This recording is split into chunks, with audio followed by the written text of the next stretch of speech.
The Psychology of Blocking Others Online by Professor Nigel MacLennan.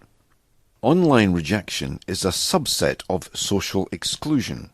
People reject others from social engagement for many reasons, and many of those have nothing to do with the person being rejected.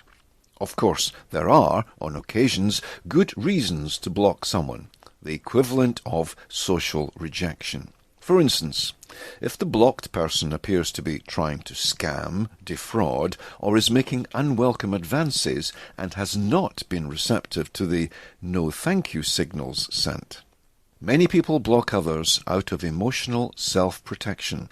The blocker cannot muster the courage to tell the blockee that their expressed interest is not mutual. In stronger terms, much online blocking is driven by avoiding an emotionally challenging online exchange, otherwise known as conversation.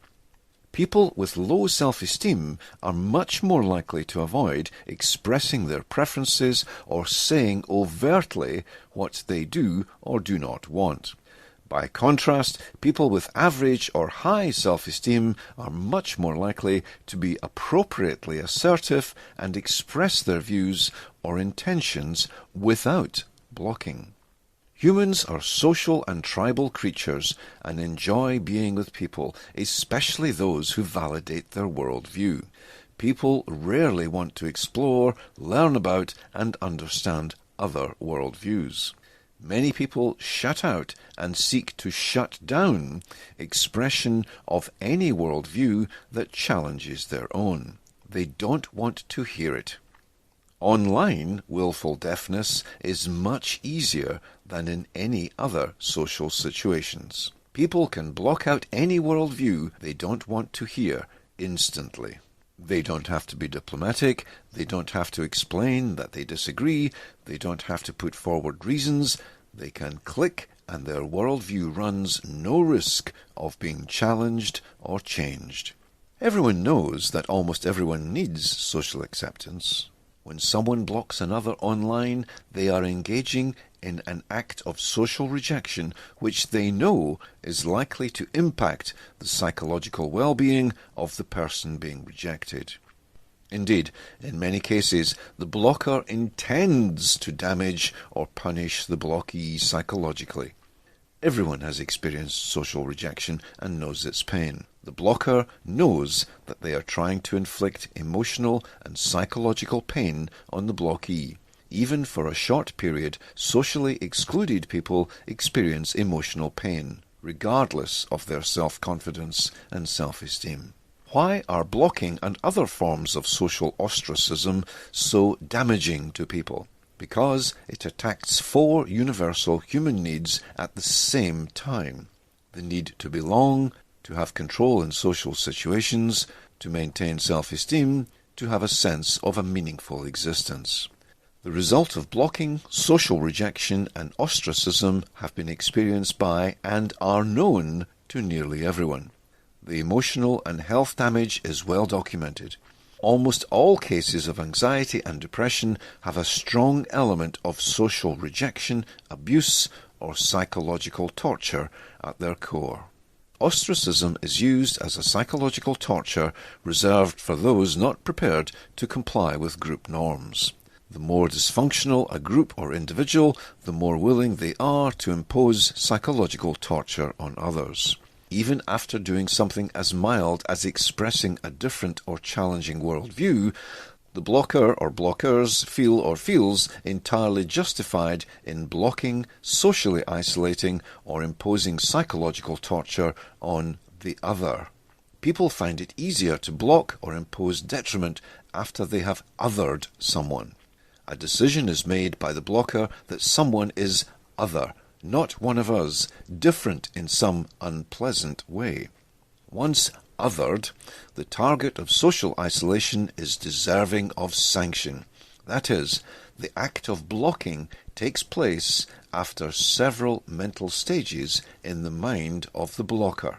The blockee has been labelled as different, as other. Others are more likely to be a threat, usually in some unspecified way. Threats from others require defensive or preemptive action. Action against the other is then justified and executed.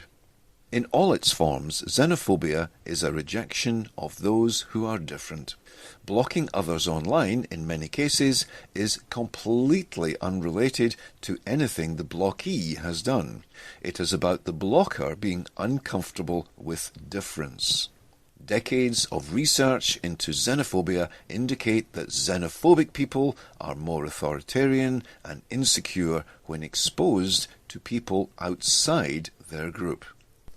That may be the case with blockers too. They are more likely to block people who are not part of their homogeneous group. Other motives drive some blockers, such as ego and arrogance. Both lead to intemperate thinking, which can be expressed as, I am right, you are wrong. I am good, you are bad. It is my way or no way. Anyone who thinks like that is... insert the accusation of choice. As a student of history, I know of no war where each side has not created the illusion of the other to mobilize their country or followers to murder the others. There seems to be an awareness in many leaders that the chances of conflict and war are increased by creating others. It may be that otherizing is a necessary prerequisite for conflict and war. Narcissism, sociopathy, and psychopathy, the toxic triad, can lead people to reject and impose detriment on others socially. Narcissists are more likely to reject and impose harm on others who do not fawn over them or who even dare to question them. Diminishing others enhances their own self-esteem. Sociopaths and psychopaths don't care what harm is imposed on anyone as long as they get what they want. It seems they are much more likely to engage in blocking behavior. Even relatively normal people, those not in the toxic triad, will block others to justify their stance. To say, I had to reject X person, that's how bad they were. Taking self-validating action makes us feel in control. We all have the desire for control in our lives, and the act of blocking us gives us the ability to take control over the people we are exposed to. That in turn enables us to protect our worldview. Well-balanced, well-adjusted people want to know the views and opinions of others. They learn and grow from that knowledge. By listening to other opinions, they demonstrate respect, empathy, and wisdom.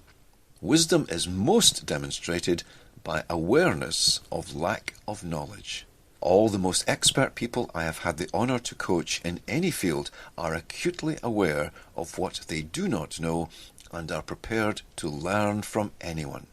Blocking someone for non-threat reasons is blocking the development of wisdom. Perhaps we can all take some time before pressing the block button. Maybe we can ask ourselves, what are my motives here? Am I at any real risk? Or am I shutting down and shutting out alternative opinions? By blocking this person, am I demonstrating the opposite of wisdom?